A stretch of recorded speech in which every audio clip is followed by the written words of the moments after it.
falling back to the rabbit hole. What a week in college football. Boomer Sooner getting the dub down in Dallas. Jake, you guys had a bye week. Ohio State, I don't even remember who we played. Oh, Maryland, we crushed them. I mean, there's nothing else to say about that one. It was pretty easy. They're getting into the groove of things, and I wish we would have won that Oregon game, but we didn't. And we're probably the best team in the Big Ten, even though there's like 5 teams in the top 10 right now. I mean, it's insane. The Big Ten is running the table right now. Be sure to like, comment, subscribe, retweet the videos, the clips, whatever you want, and subscribe to the channel. It actually does help, whether you're subscribed on YouTube or listening on Apple Podcasts or Spotify, wherever you are getting this content, please just subscribe to it. Follow us on Twitter at The Bake Is Here, at PrestonPool405, and at Jake Cart. Jake's been tweeting 200% more the last 2 weeks than ever in his life. So congratulations on him for that. Let's go around the table and do our records. I'm sitting at 12-11, another 500 a week for me. OU Texas over 63.5 hit. Michigan State -5 against Rutgers hit. BYU -5.5 did not. They lost to Boise State. Stanford +11.5 against Arizona State. That did not hit. I should have went with my guts on Arizona State. I kind of knew they were going to win that game, or they were going to cover massively, and they did. So you guys go around, give your picks from last weekend, let people know what you went, and then we'll get right into the show and talk the important stuff, because what a hell of a week. I mean, that might have been one of the best weekends in sports in like a long time, definitely in the last 2 years. Preston, go first with your picks from last week and what you're sitting at this week heading into the weekend. Another terrible week for me. I went 1-2 for like the 4th week in a row. Just absolutely terrible. But I had SMU -13.5 versus Navy. I think SMU won that by like a touchdown or maybe like 10 points, something like that. Then Alabama -18 versus A&M. I did not see that game happening at all, but unfortunately missed on that one. But thankfully, I'm going to keep rolling with the Georgia Bulldogs. I had them -14.5 versus Auburn, and that one hit. Other than that, I think my record is 9-10 now on the season, so I've dropped below 500, but looking to get back above 500 this week. Jake? Well, last week I was 6-9, and nice. And the thing is, I keep the streak of going. The worse I pick, the better Oklahoma State does. So fading myself sometimes helps out. But yeah, last week was bad. I took Baylor, West Virginia under 44.5. I think Baylor covered the over by themselves. Yep. Makes Oklahoma State look good because Baylor and, you picked Boise against Boise State, and Boise State beat a top 10 team. So at least that gives us some validity. And then Houston, Tulane, that one hit. That Houston actually played pretty well in that game. And then I had obviously Texas +3.5. And at one point in that game, I was covered by quite a lot. Yeah, let's get right into it, because that might have. What's your overall record, real quick? 7-10. 7-10. All right, so you're creeping up on Preston. I'm still ahead. I'm still on the top of this board right now, and I'm going to try to stay there. But let's get right into that game, because I think that's the most talked about game. Obviously, A&M upset Bama, but I think the game of the weekend was Boomer Sooner winning over. I mean, that game was insane. That game. I mean, heading into the night, watching Bama and the A&M game, and then A&M eventually winning, that made the freaking Red River game feel like 3 weeks ago. There was so much happening in sports this weekend that it was insane. Arkansas, Ole Miss. But Preston, you have the floor. Take it away. Let us hear your thoughts. Let the people know what you're thinking after that game. Because Jake, even though that spread, that +3.5 was, I mean, you got fucking murdered on that right at the end there. But Preston, what did you think of that game? Holy hell. Yeah, it's about just shy of 12:30 on Tuesday afternoon, and Texas still sucks. The Sooners win another Red River shootout, showdown, rivalry, whatever the hell you want to call it. It doesn't matter. OU comes back and they win in a game that, let's be honest, I was kind of down bad in that first half. Wasn't feeling quite good, but it turns out we have a quarterback controversy now in Norman. I don't think there's much of a controversy. I don't think there's much of a controversy at all. I think Spencer Rattler's time in Norman is done. It's over. I mean, the second Caleb Williams came in and stayed in, Spencer probably was like, all right, LSU, Florida, A&M, maybe USC. Like, where am I going next? Because he's not going to stay there. There's no chance. Yeah, no, but it's one of those things that Lincoln Riley has to play it the right way. That way Rattler stays the rest of the year instead of just jumping ship, after TCU if he doesn't get the start. Because although, yeah, it looks like Caleb Williams is better than Spencer Rattler at the moment, Caleb Williams is still a freshman. He's only played really in one game. And if he has the yips as a freshman and, say Bedlam or something like that, you could always go back to Spencer Rattler and have him come in and play quarterback. But I mean, and total, the team looks so much better with Caleb Williams running the offense.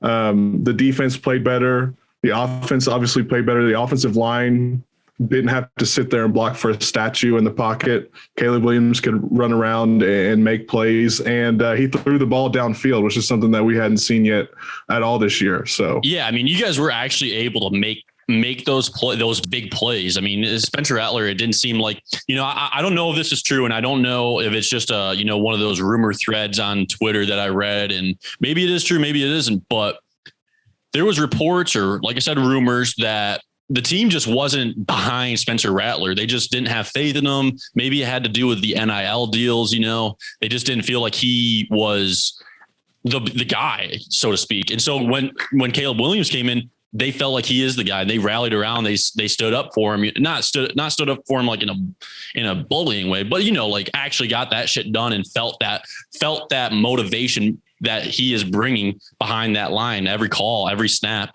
And I mean, yeah, once he came in, it almost felt like it was like Oklahoma's going to win this game.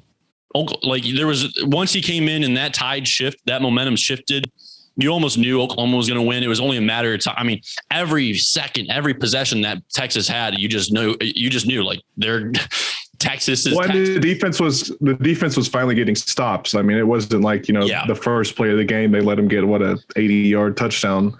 Yeah. 75-yard play, was 75-yard touchdown getting stopped on first play.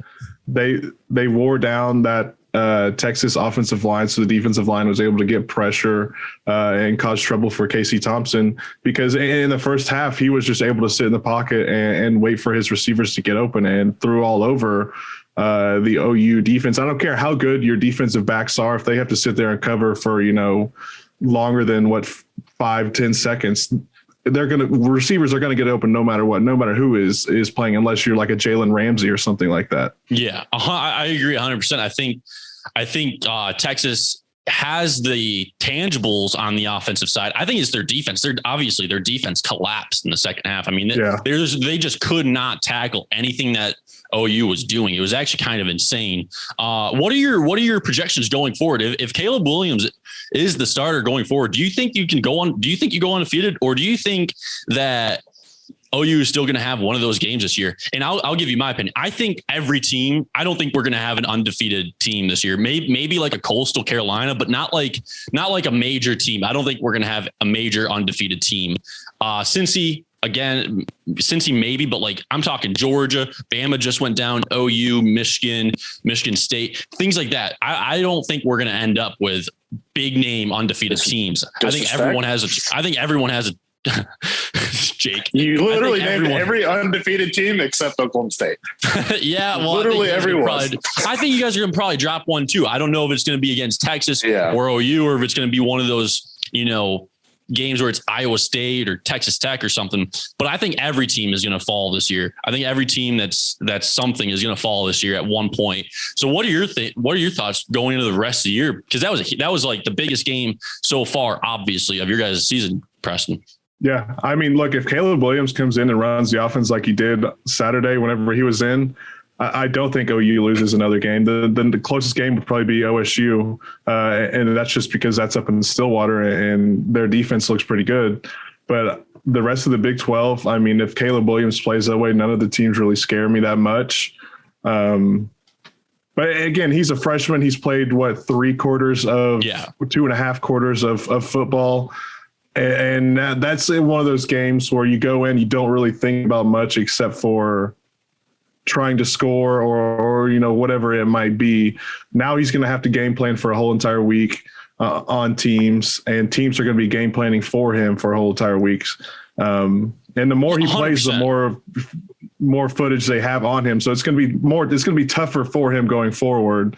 But I think if Caleb Williams is a quarterback, I just think this team, they felt different when he was out there playing quarterback. Agreed. The total different feel when that whole second half, that offense was gelled together. They were meshing, whatever you want to call it. They felt like the offense that, OU fans have thought they were going to be all season long. And they finally felt like that. And Marvin Mims might be the best receiver in the Big 12. What a catch. That guy is insane. Of course, everyone's talking about it. That's the catch of the weekend, probably. But I mean, it deservedly so. That was like the most insane catch I've ever seen ever. I mean, that literally was like one grass sliver away, one grass away from being out of bounds. Jake, let's hear your full thoughts from the weekend or from that game, because we watched that game together. You pointed out a lot of stuff. I mean, that out of bounds where he went out of bounds on his own, came back in, he caught the ball. The ref threw his hat indicating he was out of bounds, and then still allowed that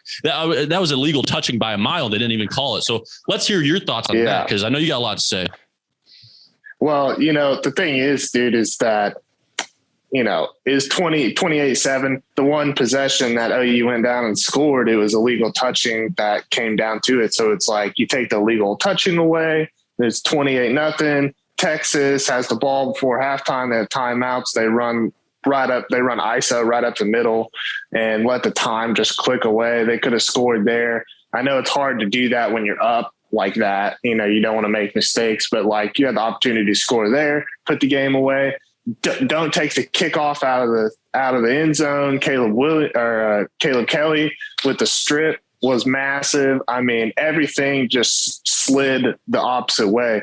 Texas, the thing is Texas offensively is a top 10 team, but defensively they just have really struggled this year. Like the against the run game, especially. I think OU had 330 something yards rushing, and like that's just an unbelievable number that it's so hard to overcome that. Even though they were up so defense big. is like 105th or something like that. They're down there. They're down on the bottom end of the rankings in terms of defense. And they Jake, what was that number you said? They put up 679 total yards of offense or something like that. Yeah, 662. Oh, you did. I think. Yeah. That was insane. OU's. That's insane. Yeah.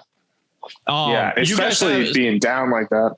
So you guys have Texas this weekend. I mean, that's a huge game for you for Oklahoma State. That's 12. What are you guys, 12 and they're 21 or 25, right? That's a huge game down in Austin. You guys have a pretty good track record down in Austin. What are your thoughts going into that game?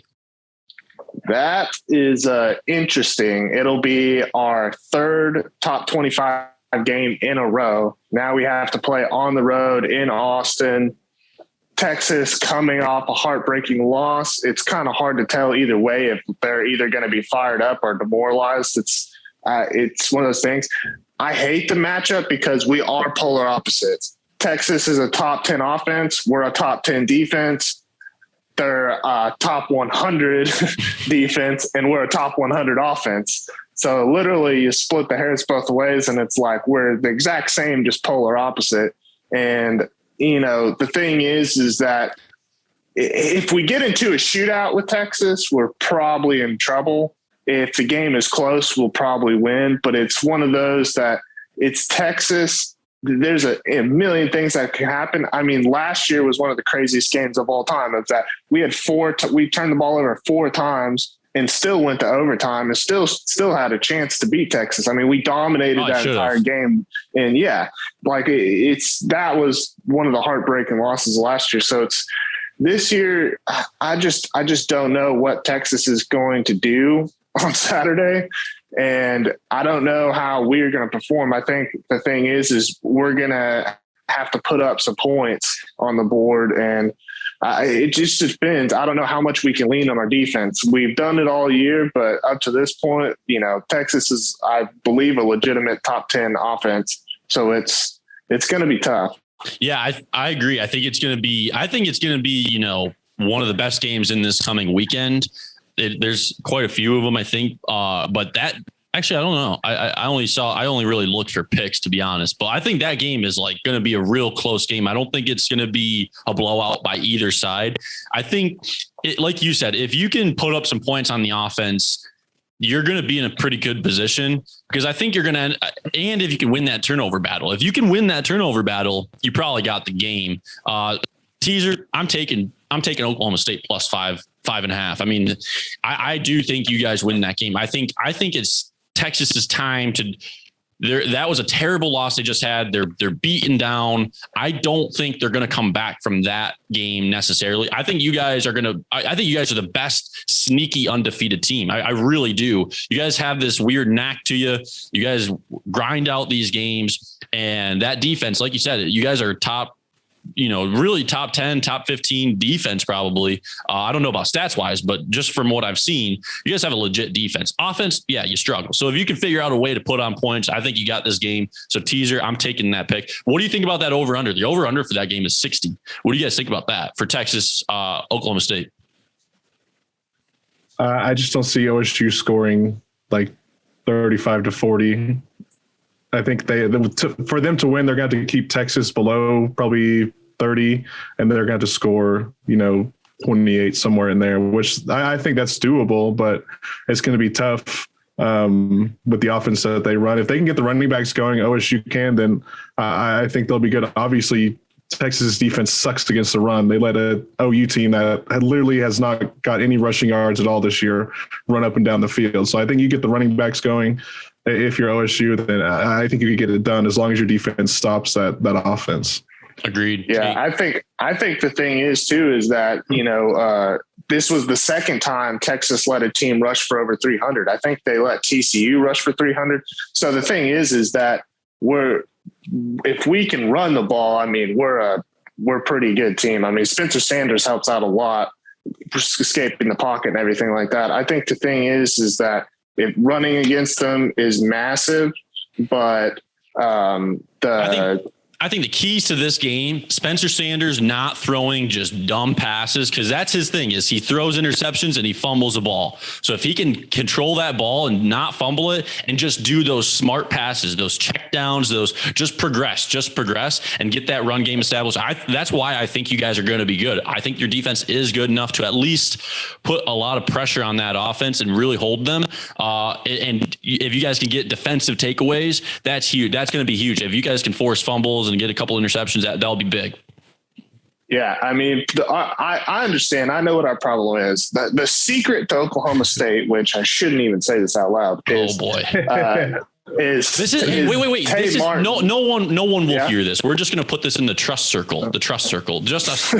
We'll put a long bleep right here. Yeah, but the thing is Tay Martin is really the only, besides Rashad Owens is playing really well. And we get John back, and Brennan Presley's decent. But in the reality of it, Tay Martin has 100 yards receiving every game he started. So Tay Martin is basically 90% of our passing offense. And then what's even crazier, which is even more than 90%, is Jaylen Warren.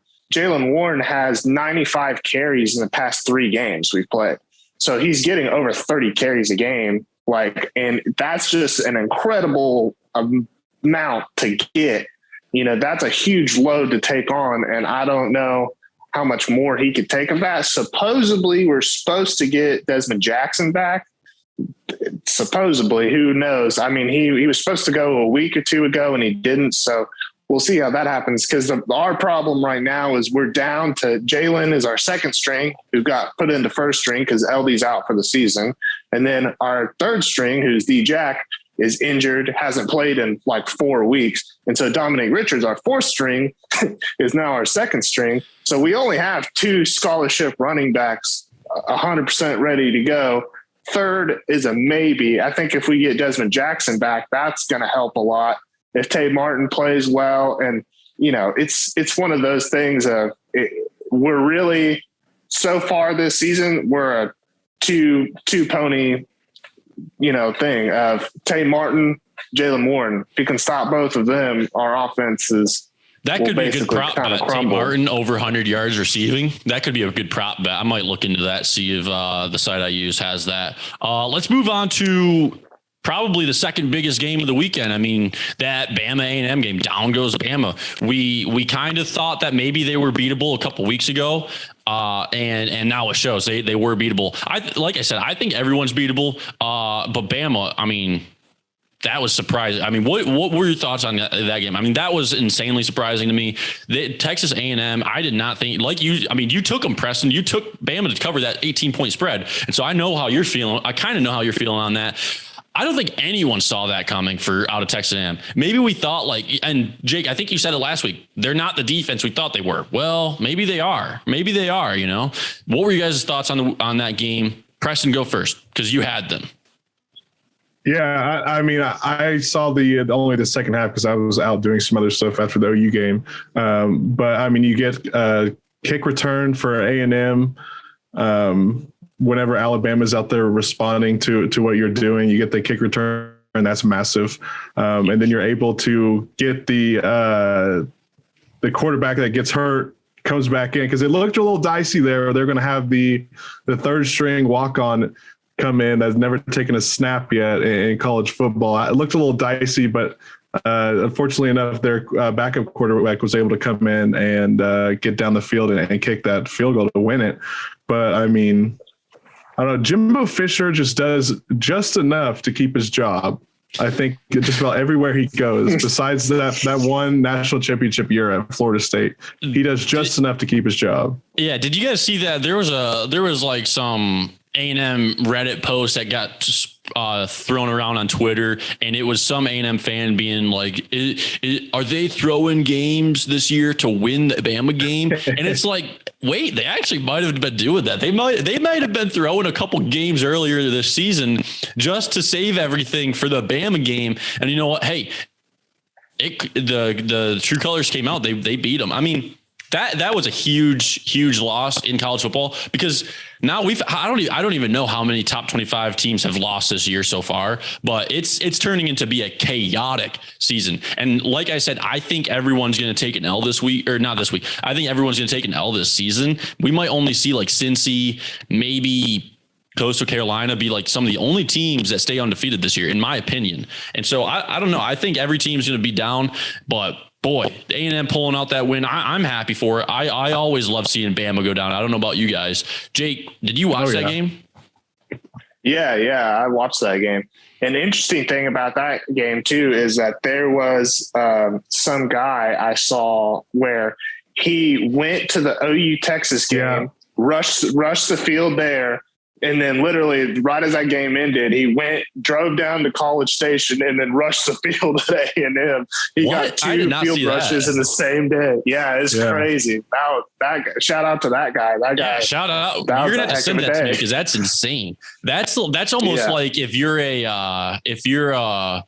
the foul ball catcher guy. You know how there's that guy, he's just known for being the foul ball catcher or the home run ball catcher or whatever. That's like him going to like the ALCS and then the NLCS in the same day or something. That's insane to be able to, and to like have that opportunity where you have a game where it's huge and then you do rush the field and then go to another one where it actually comes through. Like, no one thought that game was going to happen. No one thought that A&M was going to win that game. I mean, if you're an A&M fan and you say you thought you were going to win that game, you're just not being truthful. You did not think you're going to win that. You hoped you win that game and you did win it, but there's no way you realistically thought you're going to win that game. I mean, Bama's a fucking monster of a team. And that was just a surprise game for everyone. Yeah. Go ahead, Jay. I think, dude, the thing is too, is that like, A&M, the quarterback played out of his mind, and that was really what was hurting A&M all season. Their defense, obviously, I thought was amazing. But the thing about Bama, too, is that when you start looking back and you look at that Florida game, like they played Florida, Florida played really close, and Florida's not looking very good. And, you start putting the pieces together and you're like, maybe Bama's not as good as we all thought. Because that and the Miami game at the beginning of the season, Miami looks terrible as well. Yeah. So it's just one of those things of it's just a weird year of, most of the time that top upper echelon of teams kind of separate themselves a lot, which I still think Georgia kind of is, but for the most part, everybody's kind of like almost anybody can lose any day. Oh, 100%. 100% anyone can lose. I truly do think that, and we'll get into it a little bit later when we do our picks. But one more thing about that A&M team is that quarterback, he came in game one, A&M's original starter for the season went down. I think it was game one, maybe game two. I think it might've been game two versus Colorado. Yeah, you're exactly right. It was against Colorado. So that backup, Kelzana or whatever his name is, he comes in and, he only gets fucking thing. I don't even know if he ever had any snaps before that. And so he comes in and the last couple of games they struggled and they lost a couple. They lost to Mississippi State last week. And so he never really got into stride. And now all of a sudden he got a little into stride with that Bama game.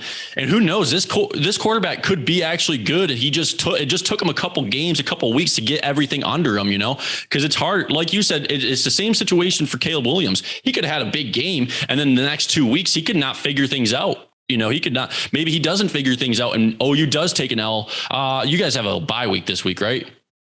TCU. So there you go. I mean, like, what if TCU plans just right for Caleb Williams and he, first week as the starter doesn't plan exactly how, a starter, a veteran starter normally would. And maybe he falters a little bit. That could be, but with that quarterback for A&M, he's obviously getting things under him and figuring the scheme out. Yeah. I think shit.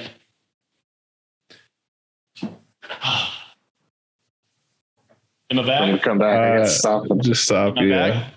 Where'd you lose me? Caleb Williams. Yeah. I was saying it's just like Caleb Williams at OU. If he doesn't, he's first week as a starter, it might take him a little bit. It might take him a week or two to figure out the just how to be a starter, just how to all the schemes, all of that. I'll say this about that too, of that. If you think historically, I mean, obviously, I think the reason why Caleb Williams is working right now is he made some throws downfield, but also it's Marvin Mims, in my opinion, that made the miraculous catches that's kind of making him look good and throwing the ball. The jury's still out on me on Caleb Williams throwing the ball a lot. And the thing about TCU and Gary Patterson is, I don't know. I mean, he only 3 or 4 times has he ever led a team rush for over 200 50 yards or whatever it is. So it's like he's always historically good against the rush. So if they stop OU's run game and everything and put a lot of pressure on it, we could see a situation where Caleb Williams starts, the run game gets shut down. Caleb struggles to throw. You bring Rattler back in.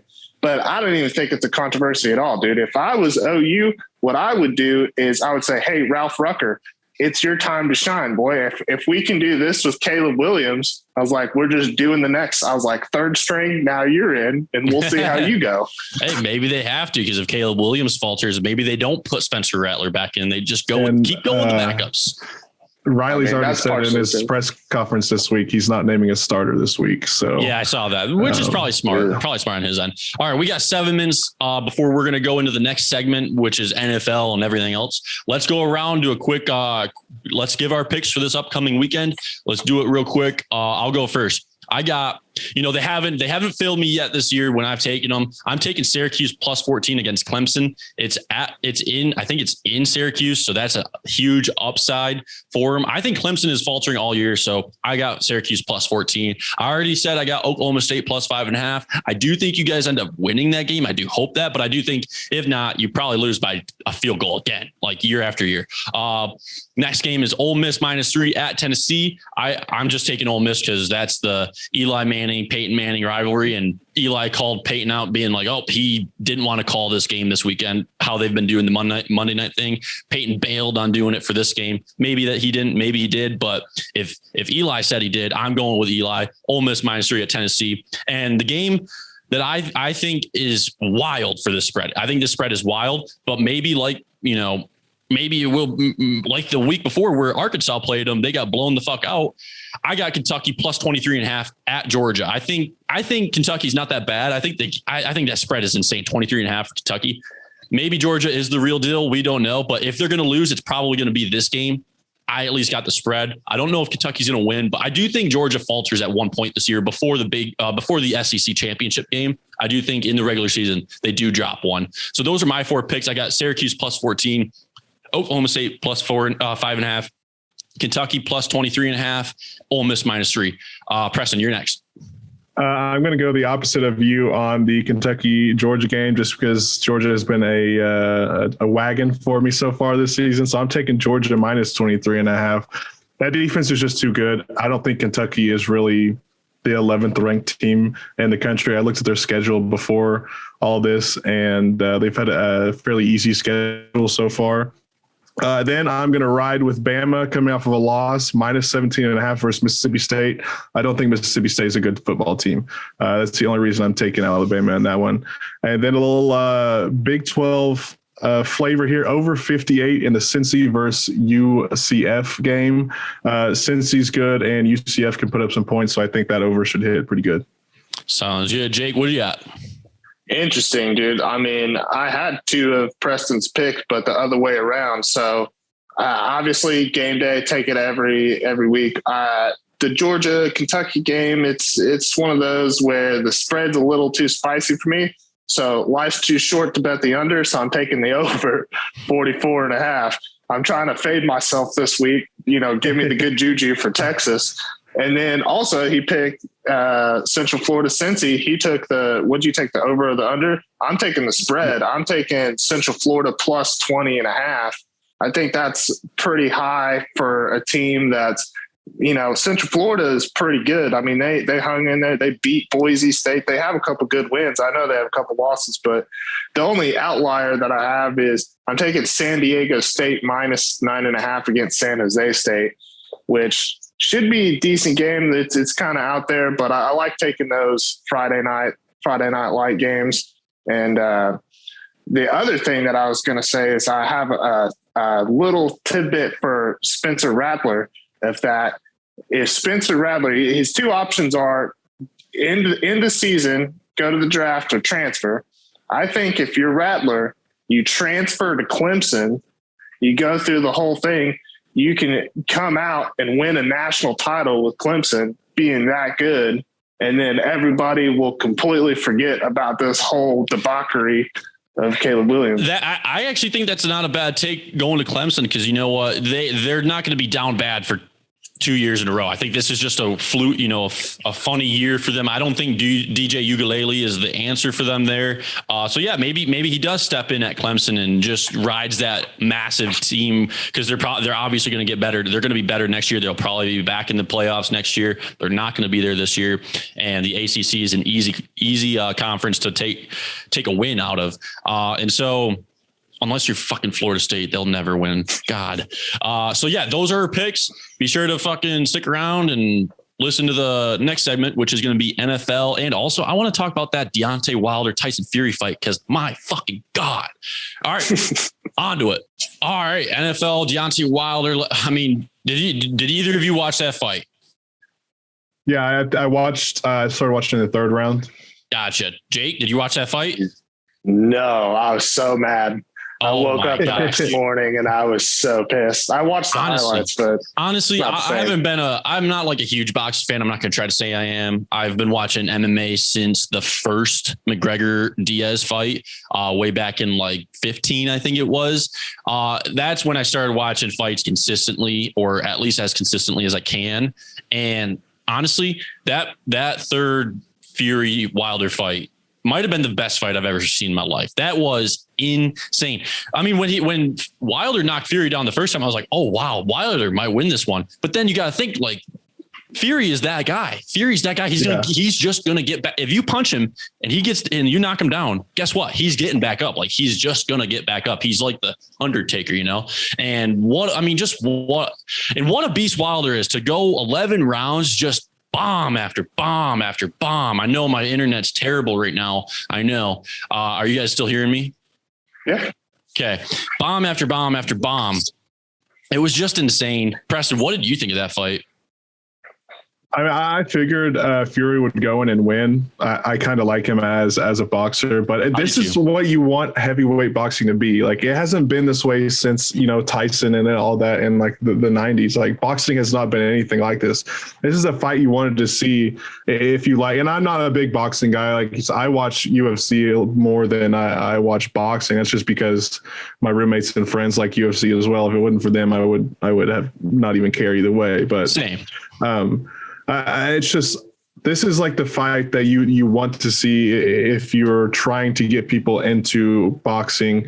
Hang on, I got to take this call real quick. Yeah, you're good. Put yourself on mute. Jake and I will continue. But Jake, yeah, I mean, that fight, I mean, it's who you want to, it's the people and the styles and the power that you want to see out of two heavyweights. And yeah. I thought that was, honestly, I said it on Twitter. I thought it was the fight of the generation. I don't know what the generation means. I don't know if that means like 2000, 2005, 1990. I don't know. But at least in my eyes, like, that was the greatest fight I've ever seen. For my eyes, watching it live, I've never seen anything better than that. Maybe maybe Mike Tyson fights back in the day were way better, probably were. But yeah, that if, like Preston said, if you're trying to get people to watch boxing, that's the fight you want. That's exactly what you want out of boxing. Two of the baddest people on the planet, the strongest, most toughest people on the planet, going at it head to head, nose to nose, pound for pound, round after round. 11 fucking rounds. It took 11 rounds for Fury to finally put an end. And honestly, after the third or fourth round, when Fury finally knocked Wilder down the first time, I thought every round after that, I was like, this is the round it's going to end. This is the round it's going to end. And it just never did. Wilder just kept getting back up. Fury just kept getting back up. And at some point, Fury stopped taking those big bombs because he landed one on Wilder where it's like, once he landed that one, it was basically just wearing him down. And so that was a huge fight. I heard that he ran out of gas, that you could kind of tell that Wilder you kind of ran out of gas in the end. 100%. After probably like the 8th, maybe 7th round, you started noticing like, all right, Fury's got this in control, but you always know that Wilder has that punch. If he just lands one, he's got it, but he was just never able to really land. I mean, he landed a couple in the 8th, 9th round, but they were not like, they just didn't do as much damage as Wilder needed them to do. But yeah, Preston, you nailed it right on the head. If you're trying to get people to watch boxing, or if you're a boxing fan that wants other people to watch boxing, that's the fight you ask for. That's the fight you want. If we can get that every time, if we can get, 3 of those fights every year, like there's just no one in, I don't think I'm not going to say there's no one because I don't know the sport that well, but how I see it, the promotions that I see, there's no one like those two. There's no one like those two in the sport. And if you don't have 2 of those guys, you ain't going to get those fights. You're going to get those one round knockouts. I saw something that Fury's trying to set up a fight with Anthony Joshua over there in England. So I think that would be a good one. But that Wilder Fury, they're going to do it again. I think it'll probably be, in a year or so from now, but they'll have to do it again. And it'll be probably just as good as the first couple. Yeah. And we got a huge card. I don't know when the card, I think it's like later this month. It might be in November, but a huge UFC card with Usman and, the American I can't remember up in Oregon. Anyway, Jake, what's his name? What's his damn name? I'm drawing a blank. But anyway, that's Colby. Yeah, Colby Covington. Colby Covington and Usman are going at it. Rose and whoever she fought last time that ended up winning, they're going to go at it. And then Dustin Gaethje and whoever he's fighting. I mean, it's a great card. I can't remember the exact names, but that I'm looking forward to. That freaking UFC fight. Usman is a beast too. I love UFC, but damn, I couldn't get enough of that fight. That was awesome. I like almost couldn't go to sleep because I was so pumped up from that fight. But let's get into probably, Preston, you had a lot. You probably sweat a lot this weekend, not just from the beers you were drinking, like you said, but damn, those games this weekend, both Saturday and Sunday for you. Chargers. Well, and unfortunately here we had bad weather tornadoes in the area. So one of the few times the Chargers are actually on TV here in the Oklahoma City area is when they're playing the Browns, and I missed half the game because there was tornado coverage. Had to do a little stream finding on the interwebs to pull that up, but I mean, yeah, a good comeback win for the Chargers. Justin Herbert, 5 touchdowns against a good Browns defense. And I kind of figured, I didn't even notice that. Yeah, I kind of figured that the Browns would run all over the Chargers defense, which they did. Chubb and Hunt are just absolutely phenomenal when it comes to that. But I was just surprised the Chargers were able to come back and actually win that one.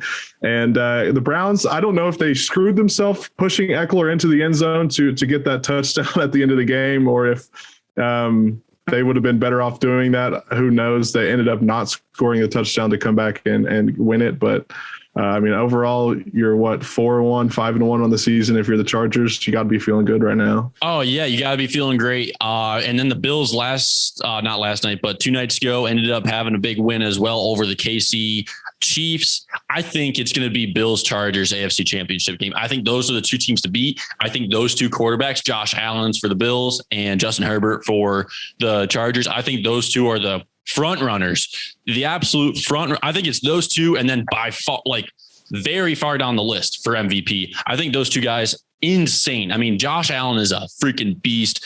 Justin Herbert he's prototypical quarterback that you want in the NFL. I mean, I'm going to say it every week. The Giants, heartbroken this weekend. I mean, Saquon went down again. Then Daniel Jones tried running into the end zone. He got freaking popped right in the head and stumbling around to the point where a Cowboys player ran over to help him stay up. You don't see that. That's how bad he was stumbling around. Daniel Jones, Saquon Barkley, I do hope you guys are fine. But they just aren't the answer. They're just not. We got to strip that whole team down and start over, start from the bottom, or start from the top. Get that owner fucking out of there, John Mara. Get out of there. Sell the team. Get someone in there that wants to win and will put in the right regime to do it. And I don't know if it's Joe Judge. I don't think it is. I don't think he's the issue. I think he's working with what he has. But boy, the Giants are going to fucking another Giants rant. Week fucking whatever of Giants ranting. Justin Herbert and Josh Allen, clear cuts MVP favorites, I think. And I think they're going to be in one of those 2 teams is going to be in the Super Bowl. Guaranteed. You can almost put guaranteed money on it. Another game I want to talk about this upcoming weekend is the Arizona Cardinals. They're going to Cleveland, and they're the last undefeated team. I know it's hard to go undefeated in the league, and it's hard to just go undefeated at all in any league. I think the Arizona Cardinals, they're a dog in this game, plus 2.5. I think they win that game in Cleveland easily. I don't know how they're not favorites. I mean, I know they're probably going to lose 1 or 2 in the season for sure, but I don't think it's going to be Cleveland. And that's no knock to Cleveland. I actually think I said this 2 weeks ago. I think Cleveland's before this past weekend when you guys played them, Preston, Cleveland's a good damn team. They really are. But the Cardinals are just different beast. They're just a different animal in the NFC. What do you guys think about that? And Cleveland was the first team ever to score 40 points in a football game and lose in really? the NFL. Yeah, I think previously they're like 400 and something and 0, and now it's 400 something and 1. I did not know that. That was crazy. 40 points and no turnovers is what it was. It was 400 something and 0. Okay. So, I mean, Cleveland, yeah, they're a good football team, but Arizona, I think they're also a good football team. I like the Browns defense a little bit better than the Cardinals defense. And Baker Mayfield right now with the bum shoulder, I just don't think it's a good time for them to be playing a team like the Cardinals, and even, having to play the Chargers last week. It's not a good time in their season to be playing teams like that are Super Bowl contenders and whatnot. Agreed, 100%. I think, and Jake, we'll get to you in a second because I got something to say about your team too. But yeah, I think plus 2.5 for the Cards. I know Cleveland's a good team with Baker having a bum shoulder, and they're the Browns. They're the Browns. So I think the Cards take that game plus 2.5. And Preston, you know what's crazy too is I saw it last night, and it's still the same spread, but the Chargers are dogs against the Ravens next week or this upcoming weekend. I think it's 2.5 or maybe 3. And I don't see how that's, I think it's in Baltimore, but yeah, I think that's the only reason I have to travel across the country. Yeah, but the Chargers are such a different team than Baltimore. The Chargers and Bills are so much better than everyone else in the league. It's unreal that they're not. I don't know how it could be a 3-point. I think that should at least be a pick'em game, if not have the Chargers be favorites. But the next one, and this is a team that, Preston, you faced them, you ended up beating them. And it was one of those, are they the real deal or not? Are they going to fall downhill? And I think they're just going to keep falling after what happened yesterday, last night, Monday Night Football, the breaking news that happened. Yeah. It turns out John Gruden's a piece of shit. Yeah. It turns out he's a fucking dickhead. No one likes him. So, but you know who's getting the biggest pass? Is ESPN. He worked for ESPN, and ESPN is acting like that didn't happen while he was employed by them. They're skating by so on. It's like the Zamboni just went out and they got fresh ice. They skate by easily. But the Raiders are probably going to fall for the rest of the season. I don't see them putting it back together. Maybe because he got fired, they rally around the new interim head coach and just pull out some wins. But Broncos are favored -3.5 up in Denver this weekend against the Raiders. I think Broncos are going to win that game. I don't think the Raiders are. I think they're just going to continue to falter. I think this is too much of a deal. It's like the Jags, which, by the way, Urban's probably like the news is also the news is off of him now, because that buys Urban at least a couple more weeks before everyone's calling for his job. So Urban and ESPN are skating by so easily right now because, John Gruden is a dickhead and he's an asshole. So that's the news. John Gruden's in the news. But yeah, I think that's too much of a distraction. I think it's such a point of emphasis that the Raiders, I think it's just going to hurt them throughout. I think it's going to be a ripple effect throughout their whole team. Like I said, maybe the other way around. Maybe they rally around him getting fired and rally around the new interim head coach and they pull out a crazy stretch of the middle of the season or something. But I don't see that happening. I think Broncos -3.5 over the Raiders is a lock. I think that's a lock. Jake, what do you got to say on that? Because that's your team. Yeah. The thing is we win this game, we hit the over for the season total. So, it works out for us. We've been struggling. We play really well at Mile High. The whole, with the Broncos, you're going to get what you're going to get right now. So, we're struggling, but we find ways to win this season, which is kind of surprising, but we've played, like I said, horrible teams to get those wins. With the whole Gruden thing, I don't know about anything. I couldn't find and read what the email said. I haven't. So if you go to the New York Times has a story which has some of the words that were said in the emails. Let's just say it's bad. Well, I figured it had to be bad because he didn't really fight it. Because at first I had people calling and telling me that like it was jokes between him and his buddy and it wasn't that bad. And then there's another one where it's like the opposite. So I couldn't get a reading because I was looking for it, but I couldn't find it. So that's kind of surprising news today. Yeah. But also the thing about Urban, on a real quick note, is what I would do is I think Coach O is about done in Louisiana. And the second that job goes out, Urban to LSU would be I said that last week. I said that's probably a more enticing spot than USC is probably LSU. LSU is one of the sleazeball universities that would definitely hire a sleazeball coach like Urban Meyer. For sure. They probably don't even know what's going on. They probably have not even heard about it. Especially the fans. The fans probably just hear the name Urban. And they're like, yeah, bring us a national championship. We don't care. Well, that's exactly what happened. Let's be honest. If he goes to USC or maybe not USC, but if he goes to LSU, for sure, he's winning a national championship within 5 years. You can almost put your money on it. But yeah, one more thing I want to touch on for NFL that will wrap this show up.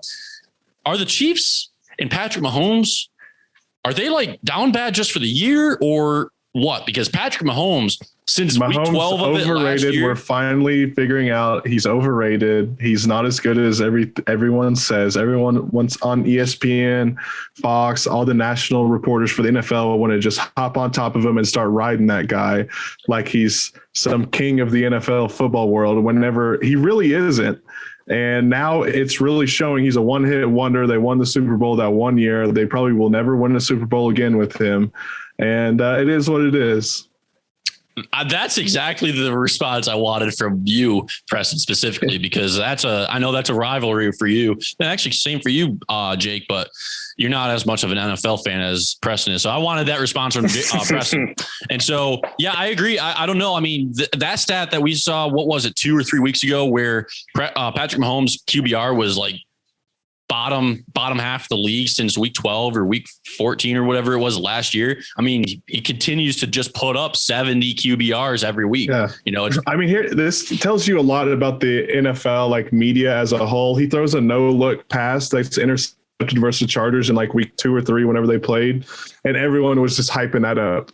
Like he throws a no-look interception. You're going to go out here and tell me if anyone else in the NFL would have done that, everyone would have been like, why the hell is he throwing a no-look pass? Yeah. If like Daniel Jones does that, they just shit down his throat. And so I agree. I don't know. I don't want to call him overhyped yet. I would give it after this year, one more season of average play, and then be like, all right, well, he's just an average quarterback, average, maybe above average, or because that style of quarterback is becoming more and more common, where you're just able to get out of the pocket and scramble and stuff and do those crazy. I mean, Josh Allen does those throws all the time. He doesn't get hyped up. I think after this year he will, but I think that's the average quarterback, is that mobile quarterback, that quarterback that can move and get those crazy, weird throws off. Lamar Jackson was doing it last night against the Colts. He had an insane game. But yeah, I think Patrick Mahomes, if he does another year of just average play, he's an average quarterback and he's getting paid $500 million to do so. I mean, that might be why he's also lucky. He has one of the greatest offensive minds in like football history as his head coach. If he didn't have that, then he would probably have been doing what he's doing now his whole entire career.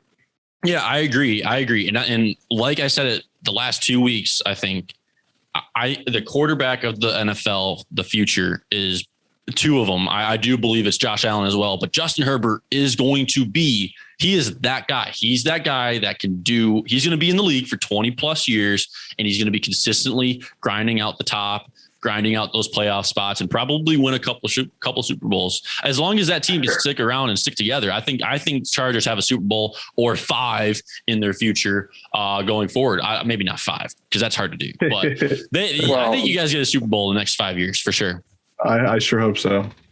What hurts me to say, dude, in that list is Kyler Murray is kind of climbing in that list there a little bit. Yeah. Young quarterbacks are doing good. That MVP list, I think he's up there. I think Justin Herbert's going to win, but Kyler Murray might finish up there, you know. Yeah, Prescott's going to get some sympathy votes just because of what happened last year, which, you know, he's played well for sure. But I think that you have a Josh Allen or a Justin Herbert that are playing well consistently. Not just every well, week. Extremely well. Like they're playing by far every week in and week out, extremely well, putting up insane numbers. I think Cowboys are better this year. I think this is the team that Cowboys fans thought they were the last 20 years. Cowboys are good. And I had money against the Cowboys this past weekend. They're good. I took my Giants. I tried riding with them, and then fucking Saquon went down. No, having Diggs in the secondary there for the Cowboys. Oh, what does he have? 6 interceptions so far this season? 7 interceptions? Yeah, I think he had 2 that game this past weekend. And so they're a legit team. Yeah, Kyler Murray too. But I think by far, bar none, it's Josh Allen, Justin Herbert. Future of the NFL for sure. That's going to do it for this show, boys. I think we had a pretty good episode. Once again, if you're listening all the way through, please like, comment, subscribe, definitely subscribe, and follow us on Twitter at The Bacon Seer, at PrestonPool405, at Jake Cart. You guys have any last words? Nope. Maybe actually I do. Spencer Rattler was practicing. Well, all right, Preston, go first. Spencer Rattler was practicing with the second team today. Of course he was. Jake? Yeah, like I said in the other show, dude, start Ralph Rucker. But the thing is maybe the Cowboys got a little juice from the Hard Knocks, you know, because that was the Hard Knocks thing over the summer. Maybe. So maybe those Cowboys got the little Hard Knocks juice in them. Maybe. See what happens. All right, boys, that'll do it. Thanks for watching. Thanks for listening. Peace. See ya.